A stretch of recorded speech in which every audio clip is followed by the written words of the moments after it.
in the course of your job? Delegating is very important in this job. There's a lot on the plate.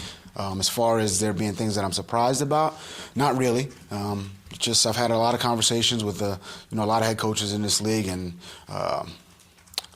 what a lot of them said was there's going to be something across your desks that every day.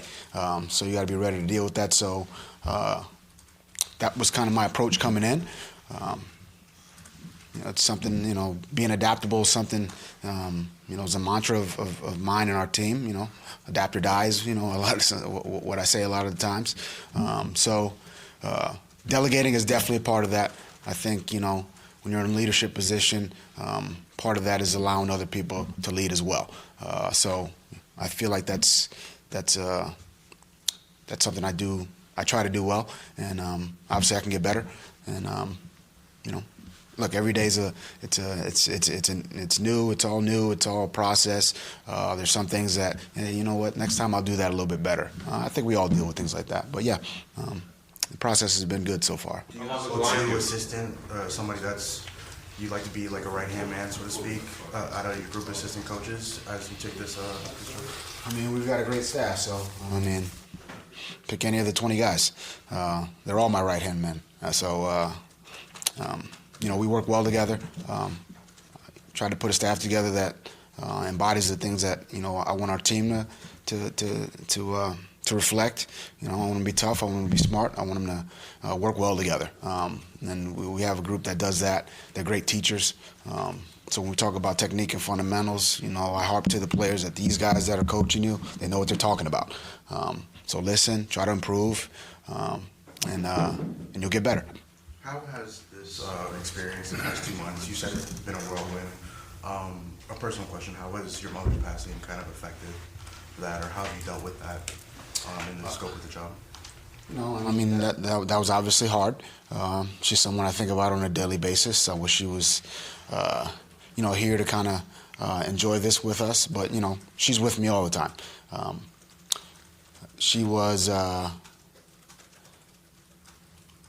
I would say she wouldn't want me to kind of dwell or be upset, and she would want me to have peace, which I'm sad, I'm unhappy, I miss her, but I have peace in knowing that I did everything I could to make her proud, as well as my brothers. They did the same thing, and we all have peace, with that.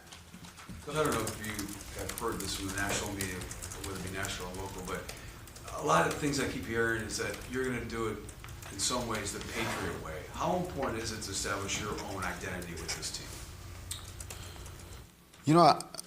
Call it what you want. I'm going to try to get our team to work hard, play together, play with good fundamentals and technique,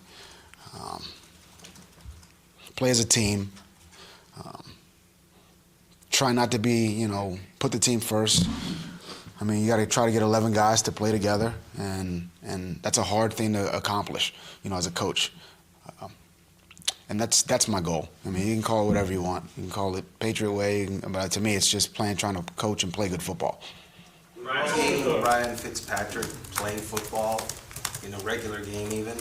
We haven't seen Jake Rudock or Luke Falk do that in the NFL or even in a practice, really. How have they looked the last 2 days in practice?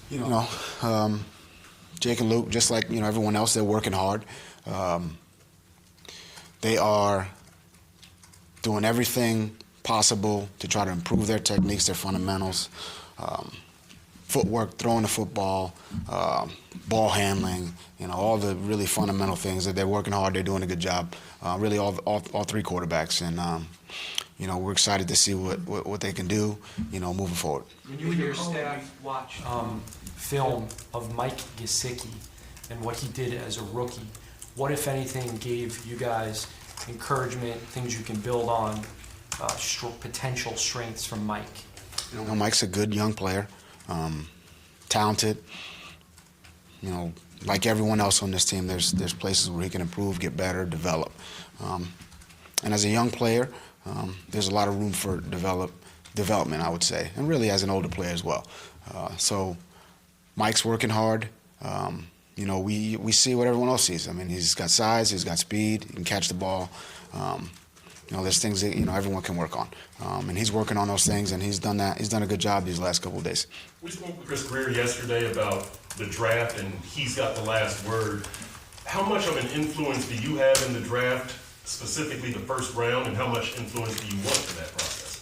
I think Chris and I, well, I know Chris and I, we definitely work well together. He and I both kind of, I don't want to say speak the same language, but when we say collaborative effort, I mean, I think we both really mean that. When I say that, I mean that as a coach with my coaching staff. When he says it, he means that with his personnel staff, and when we come together, it's the same.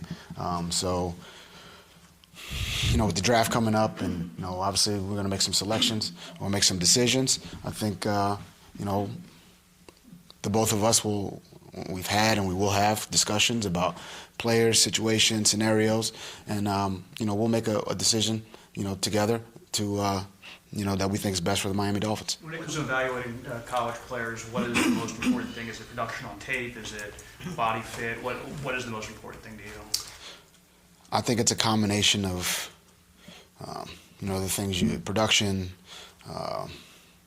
height, weight, speed, intangibles, fit. You know what I mean? There's a myriad of things there. So if to say there's just one thing that's important, they're all important. And is one more important than the other? I would say no. But it's the total fit of the player, and really how they fit, or how we feel like they'd fit with our team. When you sit with them in interviews, either here or at Combine, what do you try to get out of them? What's the most important thing for you to come out of that meeting knowing? You try to get to know the person. I think that's a big part of this. I think a lot of times, people see players as just players, but you want to know about, their mom, their dad. Who's an important person in their life. What kind of adversity have they faced before. Those are you're trying to get to know the person. And does that person fit, your style as a coach? Do they fit your locker room? Do they fit the culture you're trying to, you're trying to build as a each individual team, and obviously our team. So, there's, when you sit down with a player, or it's really when you sit down with anyone, you're just trying to get to know them. You call a meeting at 10:45. Do you expect everybody to be there at 10:40? Is this a rule of yours? I was taught at an early age. Early is on time is late, and late is forgotten. I was taught that, in high school. Dino Mangiero, in Poly Prep Country Day School in Brooklyn, New York. So that's kind of been something that's been ingrained in me. So is it a rule? No. It's my personal mantra, and I feel like I have a lot of respect for time. I really do. I think it's precious. I think we shouldn't take it for granted. I think if you want to stay on schedule, you got to stay on time. So that's these are just some of my core beliefs. And Do you lay out the day? I mean, most coaches do. You lay out the day minute by minute, or hour by hour, or half hour. we have a schedule. It's laid out pretty. It's laid out pretty well. Coach, on those lines, I know coaches like to have everything scheduled out. How have you found your time when you're on the practice field? Where to go? Do you schedule that out, or sometimes, hey, I think I need more time over here as a head coach?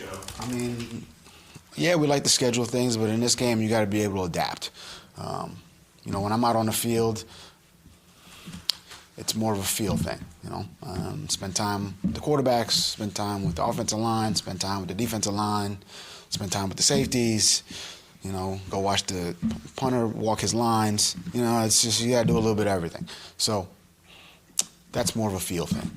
There's so much talk about hybrid defense and multiple schemes and adaptability, but now when you're putting together your draft board and players fit 3 schemes or 4 schemes, do you and when you want to play both, do you have to have a player that plays both, or do you specifically target players that say, okay, this guy fits this scheme, this guy fits that scheme, or do you need players that can fit both schemes? We need good players. So, I mean, that's really what it boils down to. I think as a coach, you get a good player, and you know what does he do well, and you try to do that. So, I think that's the good thing about having a versatile scheme, is it fits the player. So, I think to answer your question, you try to get a player you try to get the best player, and I like to think that myself and our staff, we can fit whatever we're going to do around the skills of that player. Or I shouldn't even say that player, because there's 11 players on the field, and you got to fit the group. And some guys are going to have a better fit than some others, but you got to put the whole thing together, and that's the beauty of the game. And that's why that's what I love to do. So I enjoy doing it, but yeah, good players. That's what we're looking for. What are you thinking on the back-to-back games in the Meadowlands? Stay up there, come back, and then go back to New York again? And is that something the Dolphins requested to have them back-to-back?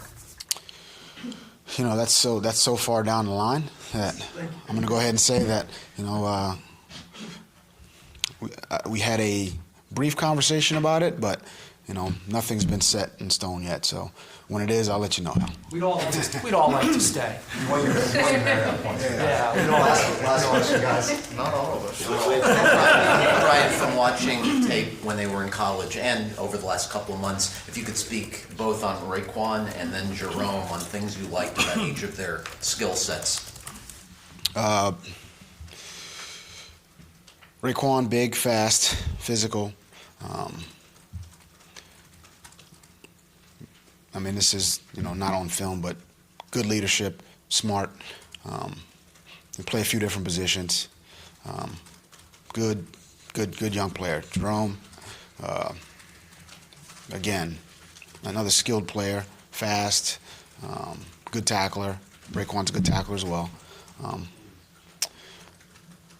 And smart, can do a few different things. Can cover, which obviously in this league, with it going in the passing direction, that's you want that out of a linebacker.